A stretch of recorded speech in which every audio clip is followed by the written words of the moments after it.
Review with John and Bex. Hey, how you all doing? Welcome to the Critical Review. I'm back here with my lovely co-host Bex, and this time I wanted to do something that I thought that she might be necessarily interested in as I am. I'm definitely a bit of an older guy, and before I get too far, obviously Critical Review is the show where Bex and I push each other's boundaries a little bit as far as the comfort zones that comes to media and other forms of entertainment.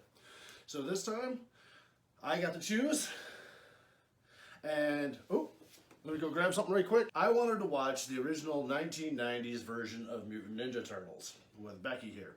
To much my chagrin, she's actually watched it before, she said, so that kind of blew my mind a little bit. But looking for it on streaming services and stuff like that, and wasn't having that much luck without, dropping $4 to watch a movie one time to rent or something like that. So we took it upon ourselves to go to the local big box store of our choice around the area, and lo and behold, came across this. So what this is a 5-film collection with all the Ninja Turtle movies. She said she's seen the first one. I'm not 100% sure if you've seen any of the other ones. I think maybe the second, but I'm pretty sure none of the rest. Alright, so I am a Ninja Turtle fan. If you guys have obviously might have picked up by some of the stuff I shared on the page, I have a lot of Ninja Turtle crap. I mean, that's my childhood. I have a lot of member berries when it comes to the Ninja Turtles.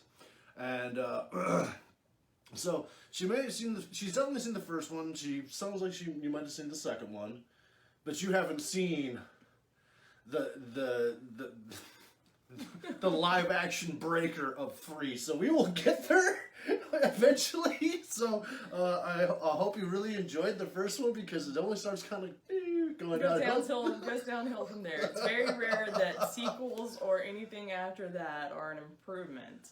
There are the rare occasion where that happens, but that's not the norm. So for the fans and viewers that might not have ever heard of the Ninja Turtles or what the hell they are or anything like that, Teenage Mutant Ninja Turtles was, like I said, released in March 30th of 1990, and it was directed by Steve Barron, who also did such movies as, if you remember, the Saturday Night Live Coneheads. He also did that movie, that motion production. And also, he was the director for Michael Jackson's Billie Jean video. So, that just to give you he definitely had some credits, some merits there. Quick rundown or synopsis of the movie itself is: in New York, mysterious radioactive ooze has mutated 4 sewer turtles into talking, upright walking, crime-fighting ninjas.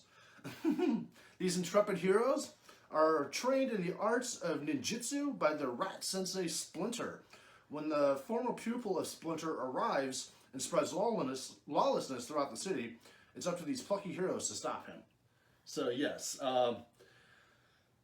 So when did you first see the Ninja Turtles? I'm fairly certain I did not watch it in the theater. I Okay. don't recall that being a memory. So I'm assuming at some point us kids clamored to rent it at probably Blockbuster or something. One of those bygone rental stores that don't exist anymore. Right. I don't honestly remember though when I saw it first. And then, with the exception of this time, I don't know that I ever saw it completely through again. More bits and pieces here and there kind of thing. So, There are a couple. There's one notable actor that's in there, and I'll just touch on that real quick before I go to my little story, if you will, of the first time seeing Ninja Turtles, which is kind of funny to me. Corey Feldman does the voice of Donatello, which is pretty big name. I mean, it might have been like when he was kind of on his way out at that point in 1990, because he was the heartthrob there for a while in the mid 80s and stuff like that. Maybe so. 'Cause, like, what year was the Goonies? 86? I want to say 86 or 87. Yeah, that sounds about right. Yeah, I mean, that was about when he was really almost in his prime. Maybe like a year or two later is when he kind of hit his prime, I guess, as far as cinema goes. I'm not really sure. So I remember being a Saturday morning typical cartoon kid and I came across this show, Teenage Mutant Ninja Turtles, and I instantly kind of fell in love with the animated series. Then, of course, during their show, they started advertising like a live-action movie. I saw that, and then my jaw dropped, being all of maybe like 10 or 11 years old at the time. And I remember asking my dad, Dad, I want to go see TMNT. And he's like, the hell is TMNT, right? What are you talking about? And the funny part was like, I was like, Teenage Mutant Ninja Turtles, and he's still like, what the fuck? Like, what the fuck? Teenage Mutant Is this a weird Ninja dream that you had, Turtles? maybe? Or... Yeah. And, but sure enough, Dad, was cool and took me to the theater, actually, to go see it in the theater when I was young enough. And I was pleasantly surprised how entertained he was by the movie as well. He came out and he really dug on it. He thought it was a pretty goddamn cool movie, So maybe that's why I have a little bit more nostalgic factor there too, because I got to go see a movie with my dad when I was like 10 or 11, and he liked it, so that was pretty cool. So a little bit about the movie itself. This is a little unknown factoid that I kind of figured out because when I was younger, I didn't know this, but Turtle Mania was huge. There's me and 5 to 8 million other kids apparently that all thought that freaking Turtles was awesome. Massive amounts of merchandising for that. I do remember that. Oh yeah. Backpacks, lunchboxes, thermos, action toys, or action figures, whichever term you prefer. I mean, it was action everywhere. figure.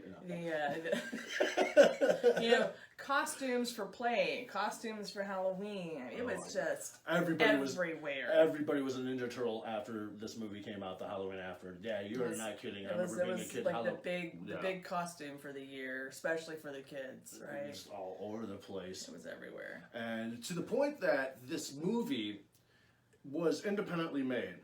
And I guess nobody wanted to take the chance on something so crazy. Interesting premise. Yeah, but interesting little factoid that it held the highest grossing independent movie, and made $202 million at the box office. And that's significant in 1990. Compared to when it was finally toppled by another independent film, The Blair Witch Project. Which was a terrible movie. Yeah, Ninja Turtles all the way. Ninja Turtles every day after Blair Witch, in my opinion. It's awful. I'm so scared of this movie. So yeah, they made $202 million, becoming a highlight grossing independent film at the time. And another awesome thing that I really loved about this, as far as somebody taking a chance on it, Jim Henson's Creature Factory are the guys that took the charge of making these turtles, which came out, in my opinion, pretty goddamn good for 1990 latex animatronics and stuff like that. There are certain parts of the movie that we'll talk about a little bit later that you could definitely, like, there's a scene where somebody was in the shot, like, and you don't really even notice him. He's like crouched behind a fucking table. And you're like, wait a minute, what's that asshole? One of those things where someone points it out to you later and you're like, I'm never going to not see him now. Exactly. It distracts from the overall But I feel like I'm kind of, feel. I'm all over the place right now because maybe I'm just a little excited because, it's fucking Ninja Turtles, Like, so the kid in me comes out and I get all excited about it. So what did you take away from rewatching the movie?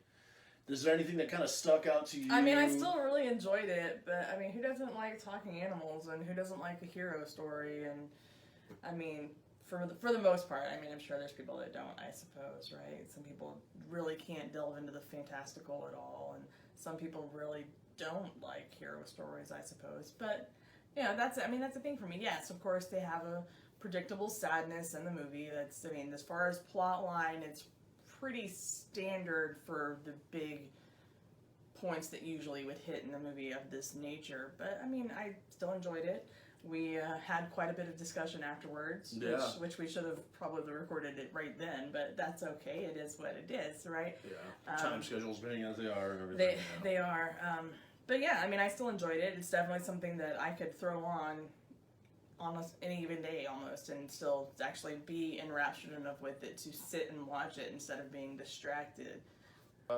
Just a little blurb there too. The Turtles were actually created in 1984 by Kevin Eastman and Peter Laird. Pardon me. No idea who either those people are. They are they worked for Mirage Studios, which was a comic book distribution company. Okay. And I don't know if it's really true, but I've heard that these guys were trying to brainstorm ideas for like a new comic book, and they were sitting there drinking, and one dude just started doodling, and the other guy was like, "That's freaking amazing. What is that?" He's just like, "I don't know, a teenage mutant ninja turtle," and like, And there yeah. So it kind of just stuck. So Ninja Turtles are named after Renaissance artists. Yes, which, yeah. I have a comment about that later. Well. Or we can just Yeah, do yes, a comment jump now, into this. right? Yeah. So you've got Splinter, which is their guardian / parent at this point. The Sensei. The sensei, the giant overgrown mutant rat, right? Which he chose their names presumptively, right? You don't ever really have discussions about that, but you assume that he chose their names. Well, he says he does. I And- named them after. Yeah, okay. So I'm just curious as to, like, where did he get the inspiration to use, like, Italian Renaissance names from? You never really have any explanation of that. That's true. Was that some attempt at a tie-in with a cultural reference? Like, I'm not really sure. Because, his name is Splinter, right? And the villain's name is Shredder. But then you have Raphael and Donatello. And, I'm like, where did these names come from? Leonardo, What was the Michelangelo. inspiration for using, Italian Renaissance names? I mean, they're catchy. And people are gonna... There's going to be definitely name recognition from that because we've all been exposed to those names at some point or another. I just found it to be a weird tie-in. Well, I think, personally, that the tie-in might be because, and this is a little bit of far-reaching, they're all Italian Renaissance painters. What's their favorite food? The Turtles, it's pizza? Pizza! Maybe. That's, I maybe think, so. because, like, even in the movie, when they were first mutated by the ooze, that was like what the little baby. One of his first words was like pizza. Pizza. So maybe Pizza. that, And maybe it's that like, was, okay. they like Italian food, so maybe so. maybe that's kind It's of definitely a possibility. Sure. Pizza time. Yeah. But I have quite a bit of information about this. I'm kind of got notes jumping all over the place, but when I did this, it was kind of all over the place.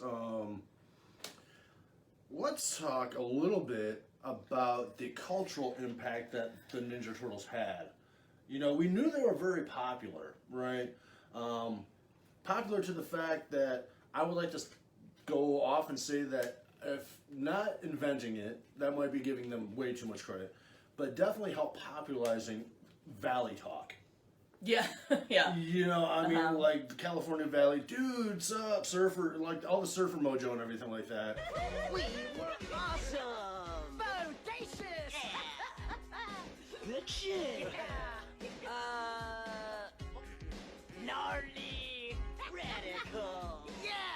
Totally ridiculous, dude! Wicked! Delicious! Mega! I have always liked Kawabunga. Huh?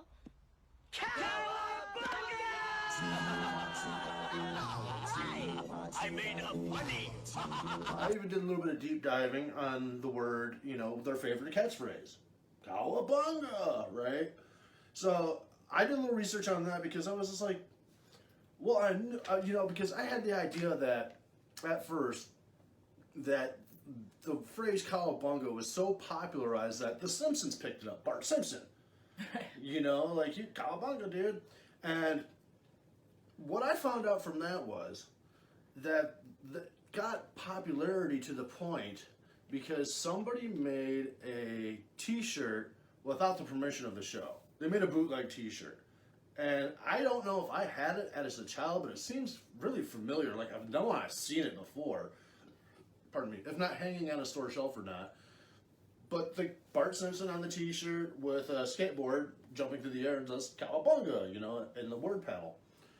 And it's even to the point where it seems like it's became kind of a joke with The Simpsons itself. Because when I was looking up, like, try to fact check a little bit, like, did they actually lend on to the, you know, was it the popularization of the Ninja Turtles that Bart Simpson picked this word up as a catchphrase?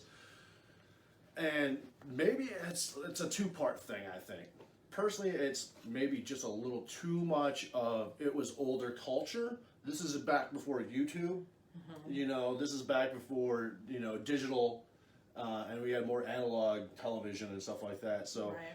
maybe, like, if you look at some of the older seasons that are, like, out on DVD and stuff like that, you could probably find him saying it more often.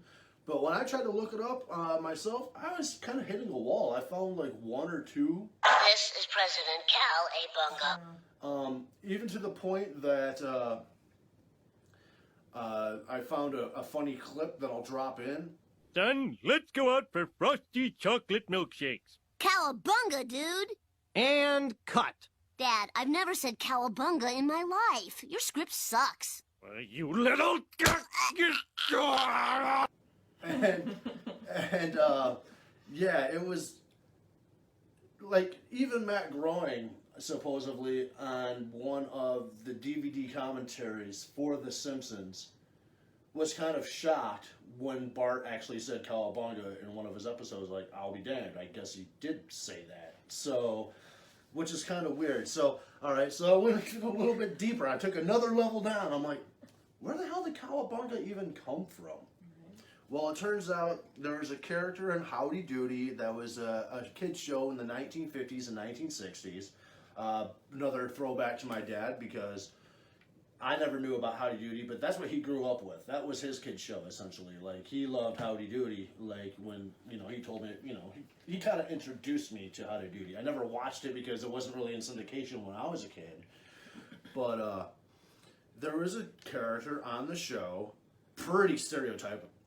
Typical, pretty bad. I'll drop a clip in there after I get to the point, but his name was Chief Thundercloud, and he threw out the word as a blank exclamation, almost. Like, it didn't have any meaning, but he just would use it, and like I said, you'll see it when I toss it in there. But yeah, that was kind of weird. It was a nonsense jargon word, and then I believe it kind of got picked up and floated around California more than likely, surfing, maybe Florida too, to some extent or something like that. Wherever surf culture was kind of heavy. Hang 10, cowabunga, and so on. No. He's on television right now. Cowabunga, no, that clown looks sillier on television than he does in person. Yeah, but he might Look tell a at him. secret, Chief. Oh, yeah! But yeah, that was my little deep dive tangent of the word cowabunga, because I wanted to kind of learn something for myself, and maybe you guys picked up and learned something new too. But back to the movie, I suppose, because yeah, that I just wanted to know. You know, I was very curious, and like maybe that also had something to do with maybe the writers themselves. I don't know if they're from California, but maybe that was jargon that was kind of part of their vernacular already. Don't know. So I want to try to stay on the movie itself as a topic, but it's just such a big, encompassing subject matter. You know, there's, like you said, there's toys, and there's a lot of crap when it comes to Ninja Turtles. I mean, even now. Yeah. Even still. They Yeah. still of course, have- they just did a re-release, a remake, 3 years ago, I think, was the latest one, 2017? They've done, I know at least 2, it might be up to 3 by now, but yeah, they did CGI Ninja Turtles, and they look gross, is my problem, is they look, like, if you've seen any of the images, I don't know that I have.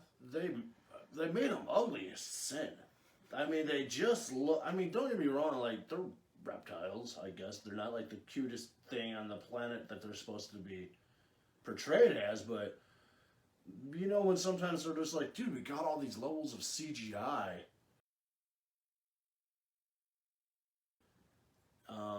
Sometimes it's just a little too much. You know, they just look nasty and gritty and gross. And like, don't get me wrong, like, touching on the original comic book, it was gritty, it was nasty. Shredder, which I guess they kind of stayed true to in this movie. He was the first villain that they fought in the first comic, and they killed him. First comic, killed their main bad guy, right?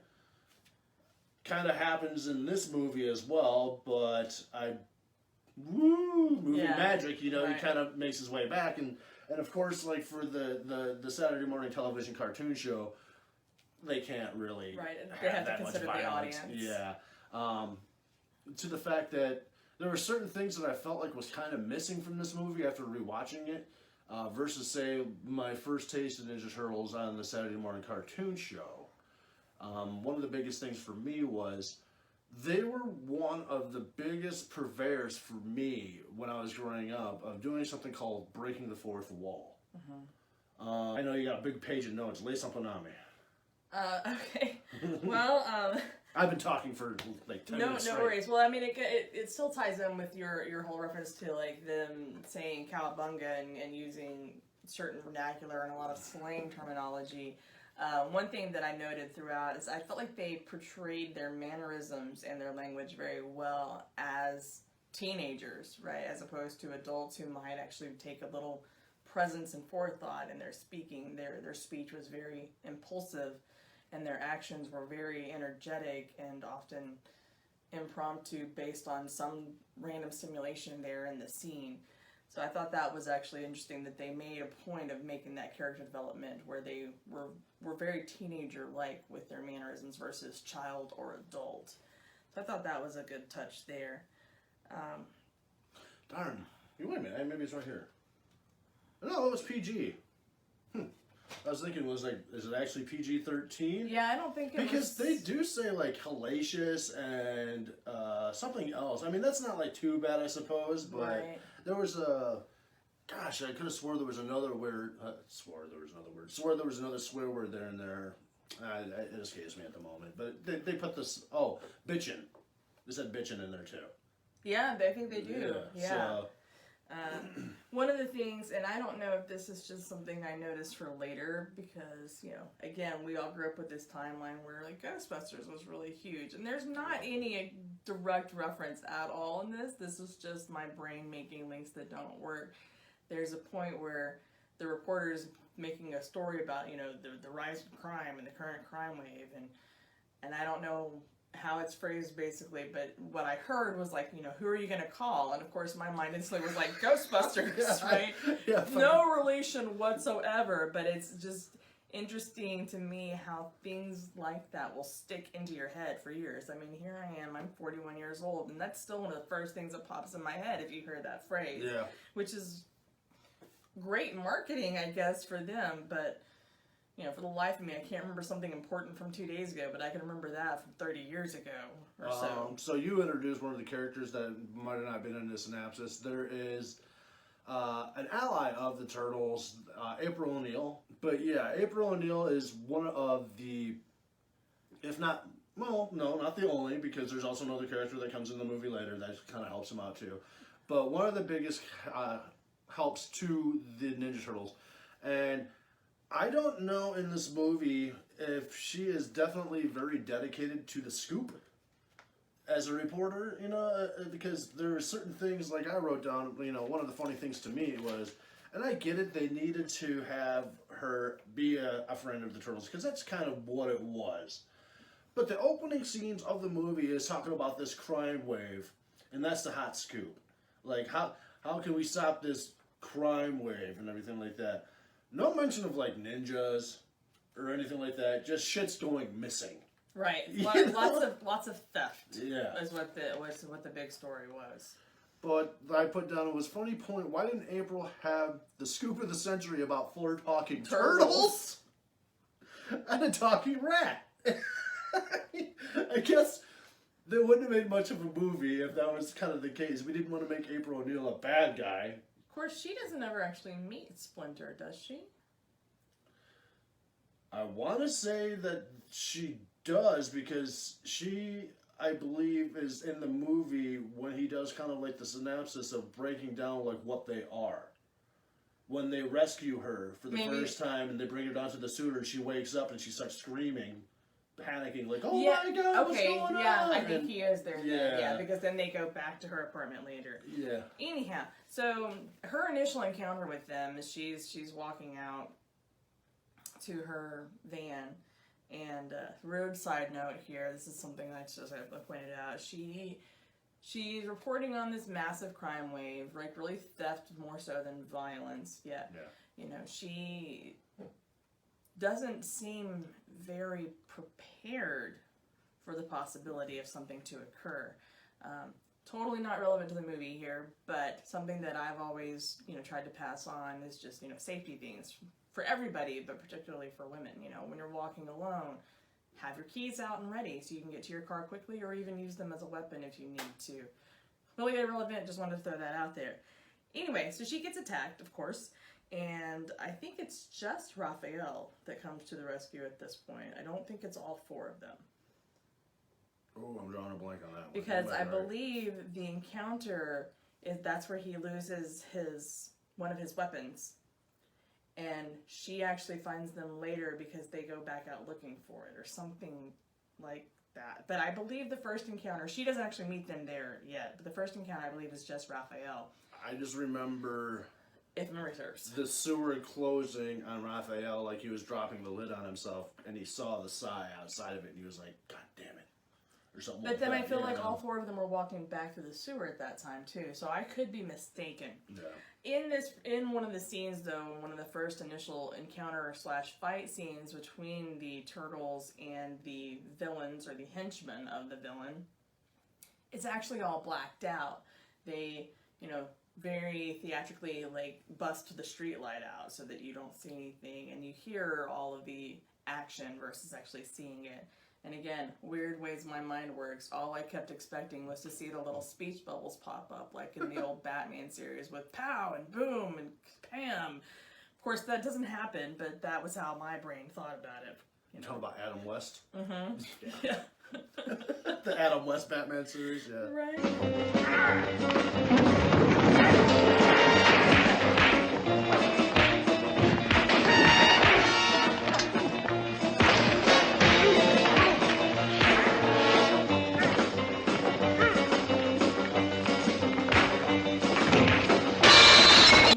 As far as that goes, right? So we talked about pizza, like their favorite food, right? So they call for delivery, and of course they don't have an actual address, right? So they give an address and then a half to indicate it. And like 18 and a half or something like that, right? Yeah. And of course, you know, the delivery man is late because he's like, I can't find the address. And I believe that was when Domino's still had the promo, right? Like, you know, if you get it delivered in 30 minutes or less, or it's $3 off or half off. I think for a while they were actually even doing free. For free, I believe it was free, But they did not keep that promo very long, and I did not check back on news sources, but I recall, I believe that they stopped it because delivery drivers were getting into accidents.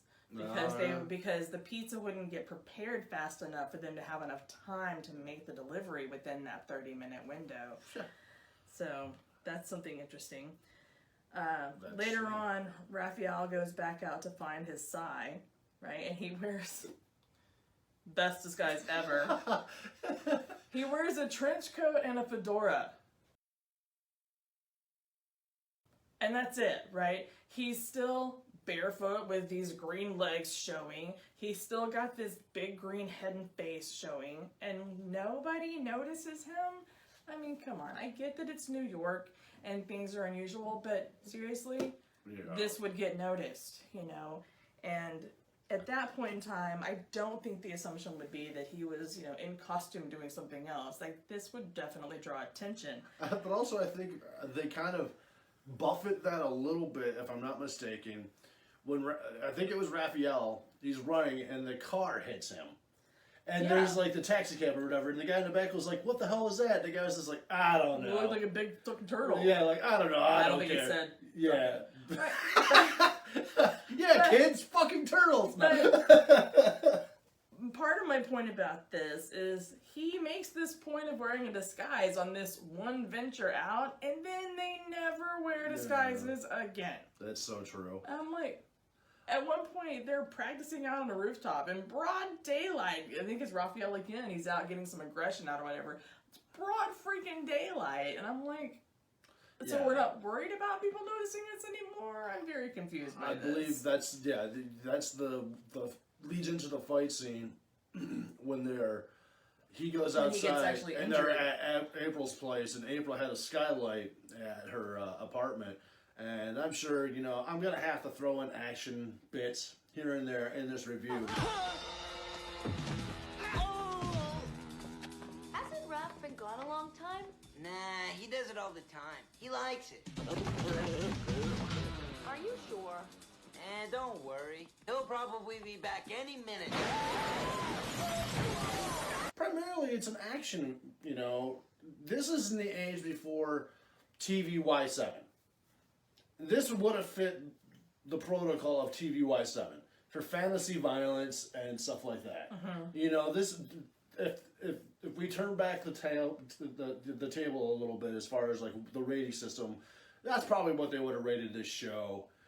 Maybe not so much the cartoon or something like that, but I think this movie would have maybe, instead of just PG, it's PG is essentially TVY7, parental guidance, watch it with your kids just because, hey, there's definitely some sort of violent influences.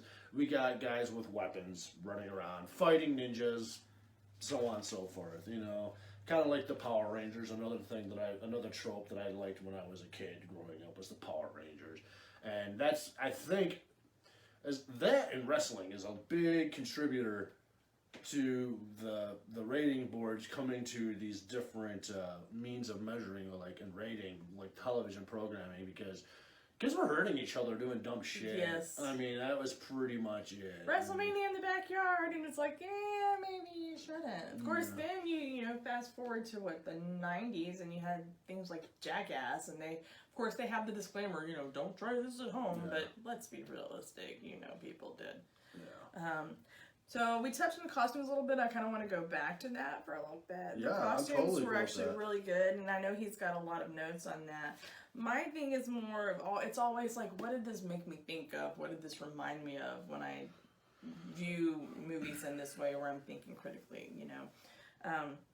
They have the henchmen, which are the Foot Clan, right? They're called the Foot Clan, and they always have these full face masks on, and for the eye covers, they have these metallic grids, for lack of a better word, like a bubble grid, right? It's like made out of chicken wire or and something. Every time I see them, all I can think of is a big freaking fly, because they look like fly eyeballs to me, and I don't know why. But if you think about it too, I mean, turtles wouldn't necessarily eat flies. They couldn't really catch them, but I guess they would eat them if they were injured in some way. I don't know. But they do. They always make me think of flies. Another thing that I have, right, so they're ninjas, right? And the henchman and the villain are ninjas. They're all trained in ninjutsu, right? So what's the big thing about ninjas, right? You don't see them. You don't hear them. They're always in the shadows. You don't know they're there. There's just evidence they've been there. Which brings me up to this other... They wear trench coats and fedoras. They're fully disguised in a trench coat and a fedora. But when they introduce the villain, the overall villain, Shredder, I remember one of the first thoughts I had while watching it this time is, and I get it, he's got a very metallic costume, I understand, but he clicks when he walks. You can literally hear his steps click, click, click, click, click. And I'm like, how is that stealthy at all? That doesn't fit a ninja character whatsoever. And I don't know if that was an oversight or if it's just me being acutely and overly aware of sounds, because that is a thing that exists for me too. Well, okay, you touched on a lot of stuff there. First off, the thing about Shredder that struck me about his costume design, compared to, and I even remember this as a kid, was in the comics, not necessarily the comics, but in the Saturday morning cartoon show, pardon me, Shredder, you know, has the garb of the shoulders down of all these forward-facing metal, like, blades, if you will, to kind of give himself some sort of stylization, you know. But the thing that was kind of weird to me that I think that stuck out, and I think it was almost just like a good interpretation in the show itself for something to kind of make him stand out more of as a villain, is, sorry left-handed people, but in the movie itself, compared to the comic books, he had elongated prongs that came off of both hands. So he could fight with them, essentially, right? In the movie, he only had one that came off of his left hand. And, you know, the left-handed, the underhanded, I mean, even the word lascivious comes from left-handed. So I think that might have something to do with, like, the costume design as far as that's concerned. And the noise factor, yet again, I'm going to kind of draw off the, you know, the shows and stuff like that. The Shredder in the cartoons was kind of ridiculous, just in a sense. He was kind of a fucking idiot, you know, and very loud, very obnoxious. I mean, there was another character that wasn't in the movie that's called Krang, if you ever watched the cartoon, which was like a brain inside the stomach of a large bodysuit. The devil happened. Where the devil are we? Dimension X. No! At last, I can conquer my home dimension. But I don't want to conquer this place. I want to conquer Earth. In Dimension X, I am absolute master. You will do my bidding from now on. The Shredder takes orders from no one. I don't remember that at all. Yeah, and they were kind of like mom and dad to Rocksteady and Bebop.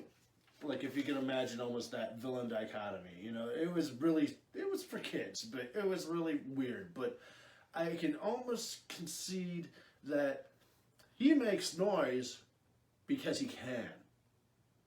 He's the king. He's the king of the castle type shit, you know. When I come through, motherfuckers spread like butt cheeks. You know what I'm saying? You get out of my goddamn way, essentially.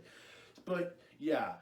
And that also leads me to another thing that you talked about that kind of perturbed me a little bit. But also, we were living in the 1990s, and people didn't necessarily know a lot about foreign cultures as much as we do today. It wasn't a very knowledgeable, it wasn't the World Wide Web. You know what I'm saying? We didn't have a lot of like, hey, if you want to learn something, put it on the History Channel or go Google it. Or go Google it or whatever. But even in the movie, they don't even say ninjutsu as a fighting form or a form of like, they call it ninja, which I think is just kind of like reflects a bit of the time itself, because a lot of people just didn't know. And, you know, to the credit of the fucking ninja, good. You know, that there were secret thieves, assassins, infiltrators. You weren't supposed to know about fucking ninjas. Right. You know what I mean? So maybe that's kind of like something to do with it in itself, you know? But yeah, like,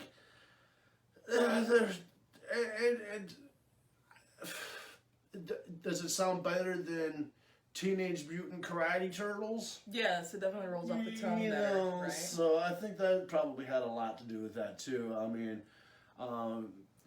and the feudal Japan aspect and everything like that, and even Splinter in this movie. You know, I mimicked as a rat in the cage. Yeah, Go ahead. I'll let you talk about that. That's one of the things we talk about, right? So they all 5 were mutated by this mysterious glowing goo in the sewer. But then he talks about before, like when he was just a household pet in a cage, which they show him in a bird cage for one, which I'm like, what's that all? Okay, no. And he stands on his hind legs for 2. Stands on his hind legs. He talks about learning the art of ninja by copying his master, and I'm like, I don't care how smart a rat is, it's not going to do that ever in a million years. Let alone try to get revenge for his fallen master after the Shredder character back in old country Japan kills his master. He goes flying out of the cage, and is why Shredder supposedly wears the mask in this movie. Because he clawed him or something. To cover his shame of a rat biting his face. Like, but it's a fucking... It's supposedly... That's the thing that cracks me up, because it's like they're giving it credence like it already had intelligence. Right, but then he doesn't get that supposedly until later when he's exposed to the green goo. So the storyline is... It's got some forgiveness that you have to give it. Because, I saw 4 turtles rolling around in this ooze, and then him taking them out of the ooze is how he got himself exposed, which vastly improved his intelligence. Motherfucker, if you ask me, the only thing that vastly improved was your size. Your capability to speak. Because apparently you were goddamn smart enough to fucking do everything else. You were copying your master while he was doing ninja. So that's a stretch. It's almost too much. It's one of those things you just kind of go, okay, it doesn't fit, and you just move on with it and accept it. You can't analyze it too much, otherwise you're gonna be like, it might ruin the whole movie for you. Kind of thing. It was just like when I was a friend watching cartoons with my buddy, and I was always just like, oh, give me a break. Oh, give me a break. And the kid's mom was just like, it's a fucking cartoon. And I'm like, oh yeah. Like, it's not meant to be real. So you can't go too far on that. But yeah, go ahead, babe. So one of the other allies that they bring into the storyline here is the character of Casey Jones, who is played by Elias Koteris, right? And I just remember having like the maddest crush on him when I was little. It was just really crazy. Particularly like the character, and I've noticed that trend still follows. You don't have the forethought of it when you're a kid, but now I have the awareness to realize, like, it's not the actor or actress that I'm attracted to, it's the character that they're playing. And he was, that little bit of, the rough guy, but he was already a vigilante from the beginning. Like, from the beginning, he was fighting on the good side, so to speak, because his encounter initially with Raphael, I believe it's Raphael, he's chasing some pickpockets. Yeah, but I mean, their confrontation, they definitely had their confrontation, if you remember, with the cricket bat. Right, that's after he was chasing, because he runs into Raphael because he's chasing, they both are chasing this group of pickpockets. Yeah, I believe it was. And that's how they run into each other. And that's where one of your favorite parts comes up, too, is during that actual encounter when Raphael, like, tucks his head in. Oh, that was during the... Was that not that part? No, that was during the fight outside with the Foot Clan when they all kind of come piling out. Oh, okay. And I believe that was actually Michelangelo that you're talking about, like when his head ducks in. Because then afterwards he's like, God, I love being a turtle! And it's actually cool because during the whole movie, let's be real, what are they? They're assholes in rubber suits. Right. You know what I'm saying? They didn't really do anything to kind of, besides the presentation of the suit itself. What makes you a fucking turtle besides just kind of looking like one? Well, turtles can retract their heads and limbs into their bodies and hide in them. Hey! Wait for me! God, I love being a turtle! There was maybe one other aspect. The Wheel of Fortune, dude! Right. When he's spinning around. When he spins on his shell. Just great, Hey, Donnie! Wheel of Fortune, dude! But I'm sure I'll throw in a lot of different aspects of this because it's an action movie, like I said. There's not a lot of premise and story to this. It's meant to be an entertaining story, and that's what it does. And it's like it's action-oriented, You can't get a lot of soulful, meaningful dialogue out of... And then when you do... Oh my God, it's the shit of nightmares. Did you happen to see... Okay, let me rewind it just a little bit here. Okay. All right. So Jim Henson made... Jim Henson's Creature Factory was the lead design on the animatronics and the costume aspects. Okay. I found a nice little bit of the animatronics without the flesh, the latex, if you will, to kind of give you an idea of how they put it together, and I'll share that right now. It's a mechanical head interior for, I believe this is actually Raphael for the Ninja Turtles, and as you can see we packed all the motors. We need to move all the facial expressions, for example the eyebrows and the eye blinks. Everything here is in the head around the performer. Well, the batteries live in a battery pack on the actor's back inside the shell. Everything is powered up through this multi-way connector. So as I say, all the motors are in the head, so it's just electrical connections. So there's a nice flexible coupling between the actor and the backpack. Gives him maximum freedom of movement. Alright, so now you see how like some of that stuff kind of comes together. But in a sense, starts becoming the part of the fabric of fucking nightmares. If you ask me. Because I don't know if you remember. Alright, you know how Raphael in the Foot Clan fight, when he's outside, he gets jumped by a whole bunch of Foot Clan members, comes crashing through the ceiling, hits the ground, and he's out, right? Later in the movie, they get him out of there, they help him out, and he's still fucked up in the bathtub, which we thought was kind of funny too, like in itself. Like April O'Neil comes in and sprinkles some water over like him. he was a fucking beach whale or some shit like that. That's what it reminded me of. But he finally wakes up, and after that, and I wish I could find video of it. I scoured, I couldn't find it, but I definitely found an image. All right, you know when Donatello comes in and makes his like, oh, you know, because Raphael and Leonardo are having their little, because they were scuffling a little bit before that. There had some tension between them because Leonardo, of course, is the leader, and Raphael is kind of the hothead. So they're going to bump heads on occasion and stuff like that. Did you happen to notice the Donatello laughter after he's like, oh, that's cute, they kissed and made up or something like that type thing, and they start like, oh my god. I was like, when I was watching the movie, I noticed that, and I was like, what the fuck was that? Because like I didn't notice it at all. He opens his mouth like really, like awkwardly, like when he's laughing, and then when he opened his mouth, when I was watching, I was like, what the hell was that? Like there was two glowing things, like inside of his mouth, like two reflected things, and I was like, what the hell was that? And apparently some other people have seen this shit too. It is like the shit of nightmares. I will just throw an image up of what it was, but it looks like he ate somebody, and it's inside of, because of how the masks work and everything like that, you know, from the little video that I showed earlier. But yeah, look at this shit.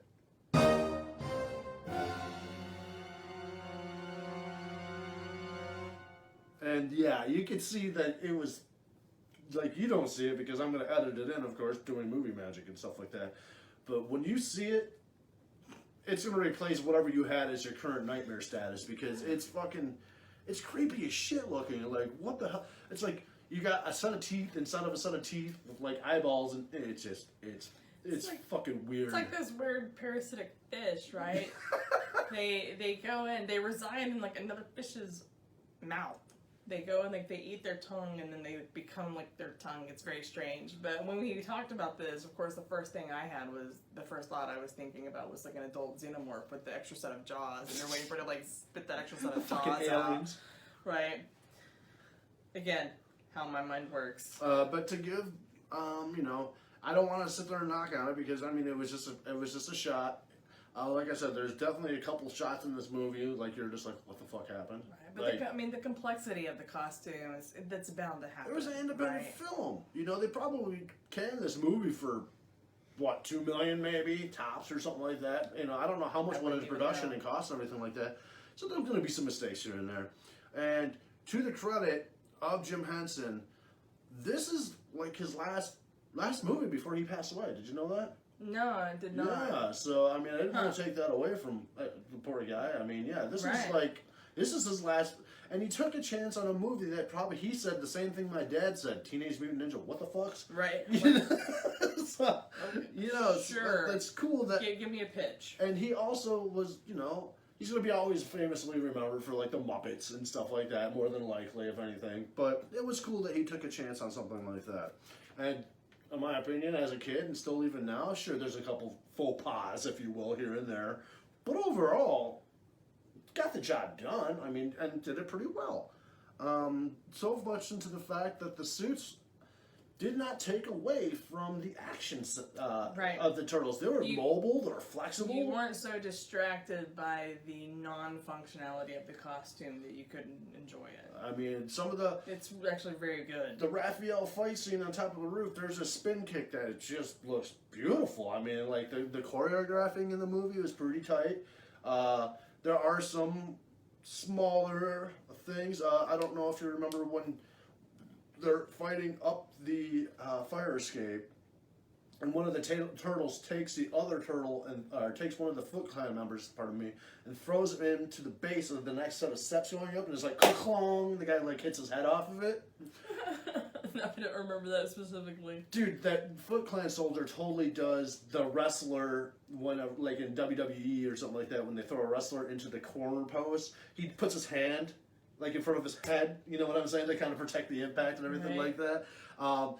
So much to the fact that when you slow down the footage and kind of look at it, he doesn't even make contact with his hand to kind of even sell that. Like, there's like a good, like, 4-inch gap. You know what I'm saying? So it was all about the sound effect. You can't blame him though, right? I mean, I don't want to hit my head either. This is a sound effect that totally sold that scene right there. Here's another thing that I thought was kind of funny too. For the Foot Clan itself, the way the organization worked was all the the youth, the what's the word I'm looking for? The lost youth. Yeah, the lost or forgotten youth of New York City. And they would train, and if you accomplished, you got your hood, essentially, you know? Like, if you became proficient enough with ninjutsu. You promoted from being a member of the organization to being a member of the Foot Clan specifically. Yes. And that can kind of lend itself to, okay, but also it made me think, what if you didn't make it? You know, this is a big-ass group. You think that there would be a couple people that might be jaded to drop a dime on this organization, because it wasn't like no little rinky-dink clubhouse. Their fucking clubhouse in that movie was awesome. It was very well organized. I mean, as a kid watching that movie, I was just like, shit, sign me up, dude. They got video games everywhere. They're skateboarding. They're smoking cigars and being bad and shit like that. And you bring that up, but ultimately that is part of how the downfall starts. Is the one kid, April's boss's kid, Danny, Vern's son. Vern was the boss. Yep. Ends up like telling them where the location is. I mean, to both. He plays both sides in the movie. Like, he starts off as a member of, you know, the crime syndicate with the Foot Clan, and then he leads the Foot Clan to the Turtles' residence, right? But then later on, he also finds a way to lead the Turtles back to the Foot Clan organization.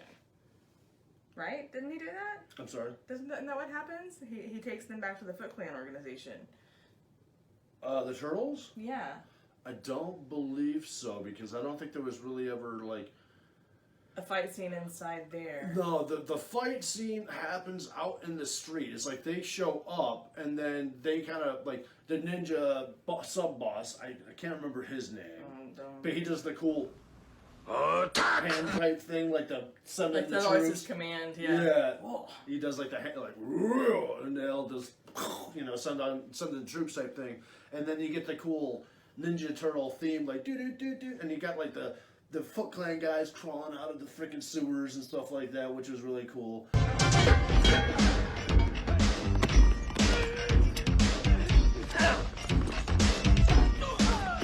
Hey, dudes, where you going? Hey, Donnie, looks like this one's suffering from shell shock. Too derivative. Boy, I guess we can really shell it out. Too cliche. Well, it was a shell of a good hit. I like it. Step up. Awesome! Hey, where do you think you're going?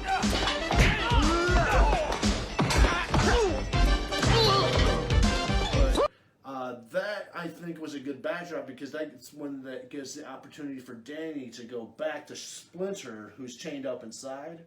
And Casey's there. Yeah. Casey shows up there somehow. And that was a kind of a wall breaker moment there too, because I don't recall, and I'm probably wrong, but I really don't recall Splinter and Casey meeting until that point. But Splinter goes, Casey. Like, he fucking knows the dude. Yeah, right? you know, so I was just like, huh? That was kind of fucking weird. Maybe it was when they had that little powwow where they had that Oh, the communication ninja. Yeah, and that Maybe. shows, and I'm going to say this, because a lot of people bag on Leonardo. Like, Michelangelo's the party dude. He's got all this personality. Raphael's a hothead. He's got all this personality. Donatello's like the tech dude. He's got all this personality. Leonardo's just like the leader. He kind of blows, you know. Like, people always bag on Leonardo, and I always kind of got like a little pissed off about that. You know, it's just like, dude, he is the glue that holds them together. You know, I mean, they're all kind of fucking, they're kids, like we said, Ninja Turtle kids. And this movie hasn't emphasized that enough. Like, everyone's going to kind of go their own separate ways and make bad decisions when they're younger and stuff like that. I mean, and that's the time of life when you start to have most of that strife. You're starting to really feel out and flesh your own personality as a member of your family, but still as an individual. And even to the point that he's the one that, like, says, hey guys, I talked to Splinter. And that was through the ninjutsu bullshit tricks. Yeah, so, and, like, sitting around the campfire. Excuse me. So maybe it was like a transfer of information back and forth, and it just doesn't explicitly say that. Like, yeah, we got this guy Casey Jones that we met, and right. blah blah blah. Because that like Casey, you know, like, how the fuck do you know him? Like, it's by first name basis, and yeah, and that, I like that. You know, when the first shows up, he's like, who the hell is that? It's like, oh, Wayne Gretzky on steroids, right? Because he starts off his initial weapon he's using as a hockey stick. Yeah. He got the face mask. And then he moves to his cricket bat. Yeah. So yeah, I thought that was kind of funny. Like, that nobody would drop dime. Like, you know. At any time before that. Yeah, of course, nobody said anything, which they was kind of also weird. don't really. I don't know if they really ever mention how long that particular crime spree had been going on. Like, maybe it was. I mean, it was developed enough for them to have an active Foot Clan army, but at the same time, maybe it had only been a month. Maybe they weren't truly trained in the art of ninja. They were just getting promoted for the sake of having people out there. That's possible. I mean, I don't really know for sure. You know, what I'm saying, it's like when you're critical, that's kind of the job. It's kind of poke some holes, like try to point out some of the shit that's kind of like, seems a little weird. Yeah, so you don't have the clarity of that. So, but there's the supposition that maybe it was still a very young and hastily thrown together organization, and maybe there hadn't been time for dissension in the ranks yet. Yeah, that's very possible. Because Shredder gives a decree to the kids, like an order, if you will, to tell them to be the eyes and ears of the city for him. Find me the goddamn turtles. Another thing that kind of struck me kind of funny about that was, at the beginning of the movie, one of the Foot Clan members follows the Ninja Turtles back to their place and finds out where it is. And granted, the Ninja Turtles do leave their sewer lair and they go to the farmhouse and like hide out, lay low. But wouldn't you at least throw in a bone for us people to make Shredder seem like less of a fucking buffoon to say, somebody stake out the area or something? Yeah, like watch for them to come back. Yeah, it was kind of weird. Like, they didn't say anything about it. Maybe it was just a time constraint thing or whatever. But, you know, like I said, and maybe they wanted to make Shredder out to kind of be simpleton a little bit here and there. I mean, because like I said, in the cartoon, he was kind of a fucking idiot. I had a question of when they're getting attacked in April's apartment and then they fall through the ceiling to the novelty pawn shop, whatever, everything collected that was her father's and she was keeping going. Casey Jones just magically shows up to help, and I'm just like, how did he know to show up? Was he watching them? Was he staking them out too? Because this is before they really had him clearly demonstrated as an ally, because the other encounters previously were just him and Raphael fighting, but then he suddenly shows up to help, like, da-da-da, and it's like... Even his opening line. How did this happen? What? Even his opening line when he shows up and he sees April O'Neil lying on the ground, he's like, "Whoa, who's the babe?" Yeah, I mean, so I mean that's one of those. This was one of those plot holes. Like, did he show up because he saw a fire? Is that what happened? I mean, it never explains how he just randomly decides to show up there. So that's kind of one of those you're like, okay. I did like that it was very obvious, of course, that there was going to be the romantic interest between April O'Neil and Casey Jones, but they didn't really make a big deal about that and play it up. Kid movie. It's a kid movie, but I've also noticed, even now, stuff that's oriented to kids, they still have that really strong theme underlying often of, you know, like the male-female characters with the romance entanglement. And I'm like, you know, sometimes I just want to watch a story that doesn't have a romance factor, but it's more than also just like brutal violence and blowing things up, right? Like, where's the middle ground? Can you kind of find that for me? And I think this does this very well, because the tension that you have between them, very obvious as an adult watching it, might not necessarily get picked up on by a kid, and I think that's kind of good. I mean, I think they don't even have a romantic moment until the very end, and they have a kiss at the very end of the movie, but the development of that is very downplayed, in my opinion. And watching it as an adult, you're like, oh, you can already see where it's going, because that's the trope. You know, you have the forced intimacy of being in a confined space together and on the run and hiding out. I mean, it's a storyline that's been used so many thousands of times, but it's not so over the top that even the kids would necessarily pick up on it. It maybe is more of a, you know, not sublingual, but a subconscious pickup that you might not even recognize as a child. All right, so what would you rate it? Oh, you want me to do the whole finger thing? You don't thing have to too, do right? it. You don't have to do the finger thing if you don't want to. I mean, like I said, it's definitely a rewatchable, right? It's definitely one. I mean, we spent money on it, so obviously I already knew from the get-go that but it's definitely something like you're having an off day, or you're having whatever. I just want to go feel like a kid again, or I want to just, you know, eat popcorn in bed all day kind of thing. This is definitely one of those that you would consider throwing on and rewatching, and even after watching several times, it's one of those that's still engaging enough that you can actually sit and watch it and pay attention, instead of being like, oh, I need to go do this, or I need to eat more, or I'm going to fall asleep, or I need to play on my phone. Because let's be realistic, that's a big distractor these days. It's almost impossible to get through a movie without trying to pick up your phone and check your social media. Yeah, and I think I watched this all the way. I mean, the only time I would pause is because I would be taking notes. You know, and that, I mean, I wanted to make sure I was certain things. And when we're doing this deep dive stuff, when we're watching an action movie, I needed to start thinking of other things to kind of supplement, to kind of throw into the video, to kind of give it a little strength, pull that rubber band, you know, stretch it out a little bit, you know. It's kind of the idea that I was thinking about it. Me, yeah, two fingers up. I mean,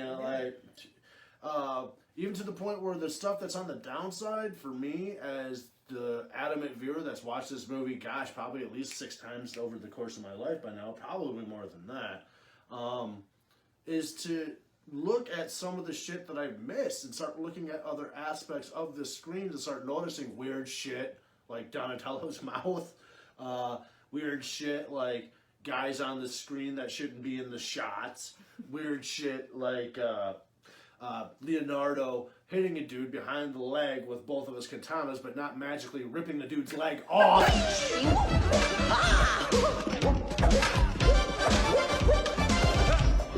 And tripping him.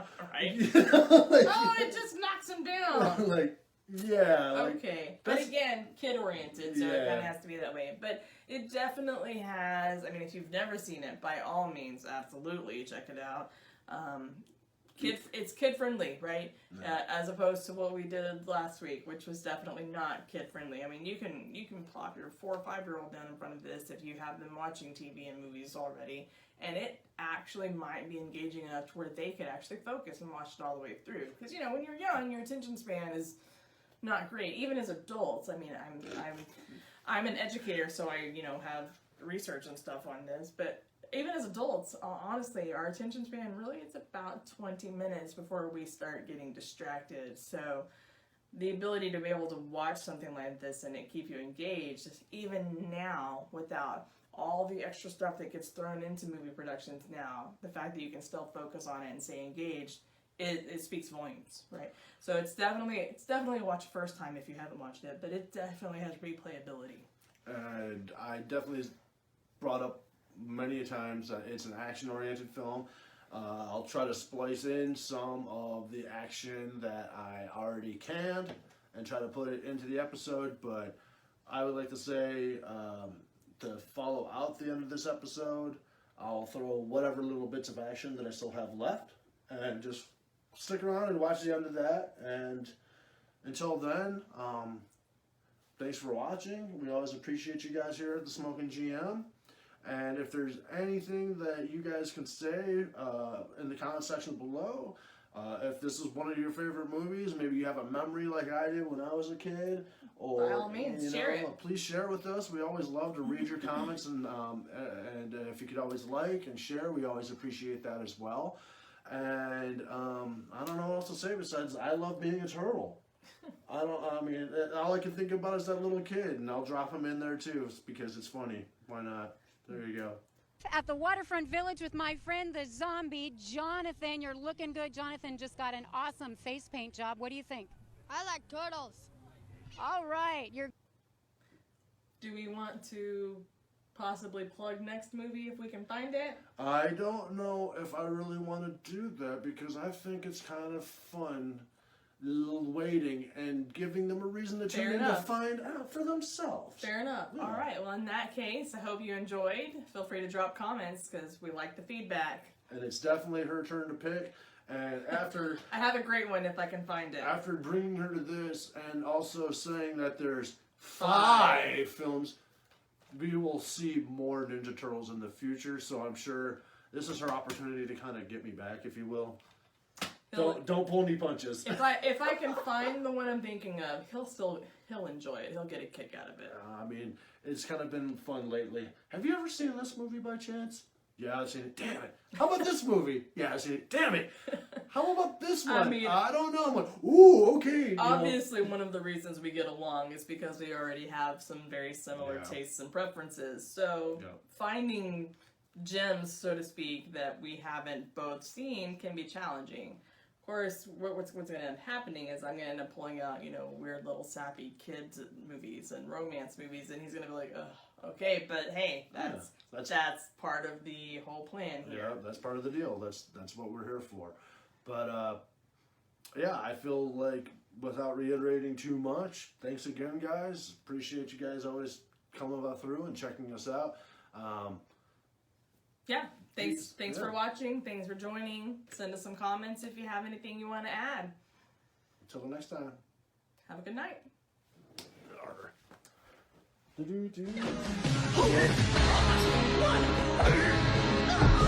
Yeah.